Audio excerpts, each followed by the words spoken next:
and it's still important to end the season strong, even if you're out of the playoff picture. And if you're in the playoffs, you try to build some momentum tonight. And a look at the starters for the Hornets. They've got Mitchell. Lavine is out there with Murray. And it's Smith. And here's Lavine. Three-pointer. Hits it from three-point range. And look, he's showing he's not all strength. Lavine with a nice little pull-up. Murray outside. Williams sets a screen for Murray. High post try, and it hung on the rim, but wouldn't fall for him. Lavine with it, out guarded by Murray. Again, Lavine missing. Ball against Mitchell. Here's Brooks. Doesn't go for him. Excellent defense there from Smith. A cold start for them. 3 shots, 3 misses. Good thing it's early. And there's Murray on the assist by Lavine. And you can't fall asleep against Murray, especially when he's got great interior positioning. The D has got to be better. Now here's Brooks. 8 points his last outing. The 9-foot shot. And it's sent back by Mitchell. Here's Murray. Hornets with the rebound. And this matchup with the Lakers, it's their first meeting of the season. And they had some trouble with this group a year ago. And it's a bit of a head-scratcher as to why, given the way both teams ended the year. This is right in Smith's wheelhouse, catching fire. So the Lakers call timeout, their first.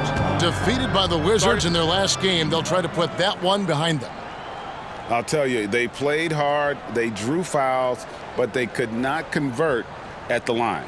Leaving points at the free throw line can take the edge off of a team. You're playing physical, you're playing hard, and it's just not paying off. Attention all Laker fans. Time here on your Lakers Hype Squad. Let me hear you right now.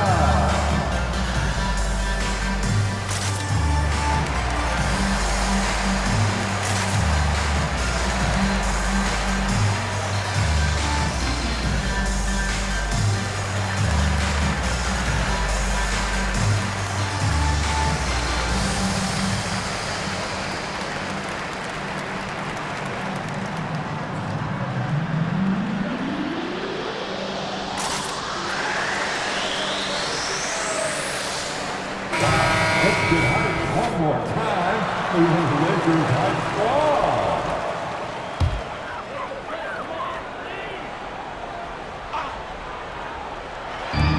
On defense, the Hornets. Murray, good. Murray works extremely hard on his game and has put in a lot of time trying to become one of the more consistent players from long range. Murray with the bounce pass. Here's Smith. And Charlotte again with the bucket. And the story here, Kevin, early on is how well they've shot the basketball. Greg, looking at the history of the Lakers, they always feel they're a title contender. And they've been to the finals in every decade. Their longest championship drought in L.A., just 12 years. So, to me, the best franchise in NBA history. Now, here's Ball. He had a 30-point outing their last game against Washington. It was never all about himself. He came away with a lot of assists in that game and just kind of kept everybody in the mix. I think Murray knows exactly what he's doing. He's going to go to that defender knowing he's going to get contact. He hits the second from the line. And he nails the third. Now he's perfectly comfortable doing work at the line. And Murray's got the ball here for Charlotte. 4-point game. They're coming off that win against Minnesota. And guys, they walked into the arena with a certain kind of swagger. And we really saw it play out on the offensive end. And they backed it up with their play, got production from everyone, and they were able to walk the walk on the offensive end. Yep, that one goes in there. Murray's got 8 points. That was great D, but better offense by Murray with the easy bucket. Murray for 3. And another 3 for Charlotte. Well, he is looking confident. Love how they're using him so far. Yeah, when he gets engaged this early in the game, it's bad news for the defense. He can roll this start throughout the rest of the game. And here's Brooks after Jamal Murray was able to get that triple. Brooks the pass the ball for Murray, and the call will be against Jabari Smith. That's his first foul. I mean, that's a tough break for the D. I mean, he took the hit and drew the whistle. And first quarter, we're about 3.5 minutes in. Here's Brooks. And that'll be 2 free throws coming up. Officials on the call with the foul. And when you look at Dylan Brooks, he's someone that doesn't mind playing the villain. Yeah, he definitely seems to embrace this villain role, Greg. And look, a guy like that keeps getting under your skin, that can be a benefit for your team. Catching up on the changes for Los Angeles. Saric comes in for Johnson. And it's Lonzo Ball in for DeJounte Murray. And the D has gotten a little bit laxed here defending the triple. Ball finds Saric. Back to Ball.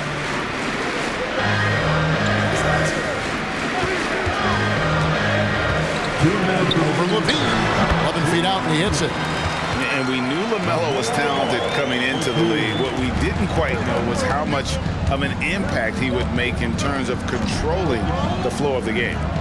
Now here's Lavine. An 11-point game for him in the win against Minnesota. And he's not going to miss that sort of an opportunity from deep. Brooks outside.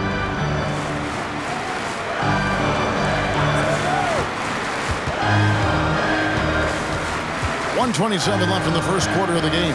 Here's Saric. He can't hit that time. Smith with the defensive effort. And the jam by Lavine. When you find yourself up double digits in the first quarter, you know you're doing something right.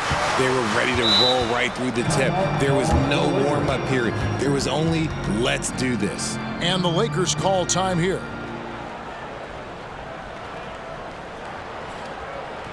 It's T-shirt time. Let's see who wants one. Let's go crazy.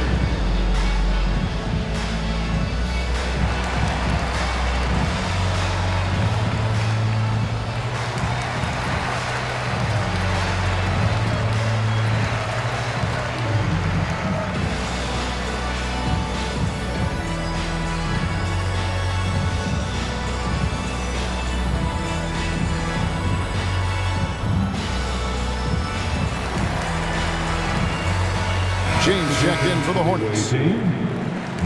Teams live and die by the 3. Let's check out the best. The Hornets, number 1. The threat of deep shooting makes everything easier offensively. They've been incredibly accurate from long range. We've got 1:08 left to play here in the first. Brooks feeling it out a bit. Puts it up from 15. That one doesn't drop. Oh, I can see some miscommunication on defense there very clearly. They were super fortunate it didn't torch them with that mistake. Nice shot by Smith. Their play on both ends has been superb. We'll see if they can maintain the momentum. They came out and bum rushed them. Huge difference in activity level from both teams tonight. Ball. And it's sent back by Mitchell. Now here's Lavine. He's got 11. And there's Mitchell. That's good on the assist by Lavine. Lavine's got 3 assists now in this one. Brooks with it. Now defended by Lavine. They've been beating them to a lot of those loose balls and rebounds here to start. Here's Murray. Up and in on the layup. Murray's got 7 points in the game. Well, part of their game plan was to block out the noise and just stay focused. Oh, yeah, they're doing a terrific job not giving this hostile crowd anything to cheer about. Gets it off. And it is good at the buzzer. Wow. Ringing the bell. That's the way to close the quarter. He knew exactly how he wanted to.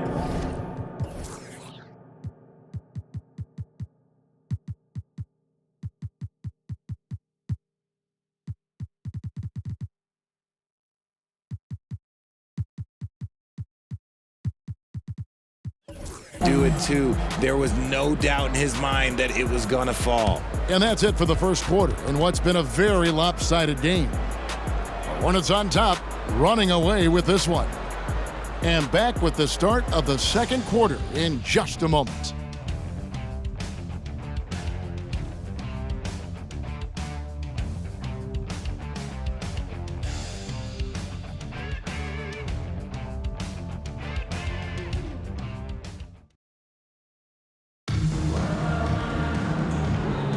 And so far through one quarter, it's been a lopsided game. We'll see if that changes here in the second. Looking at what we've seen from the Hornets, pretty much in control here, it would appear. They came in on a mission, razor-sharp offense in that first period. Can they keep up the pace? Who knows, but they're already in a great position to win this one. So on the floor for Charlotte to start this second quarter. DC is out there with Clark. Then it's James. And it's Ajinça in at the small forward. Now here's Murray. He's coming off a 13-point game against Washington. 6 to shoot. Pass to Grimes. And with the big collisions we see in the paint, and Greg, there are some have argued for changing the charge rule. Did you see that? You know, there's talk of extending the restricted area. I've even heard some say ban charges by help defenders. I like the former idea. It seems less extreme. I know what they say, defense wins championships, but you need some bucket getters too now. Ajinça finds James. Here's the three. The offensive rebound. Pass to Macy. It's stolen by Saric. Ball with it. He's picked up by James.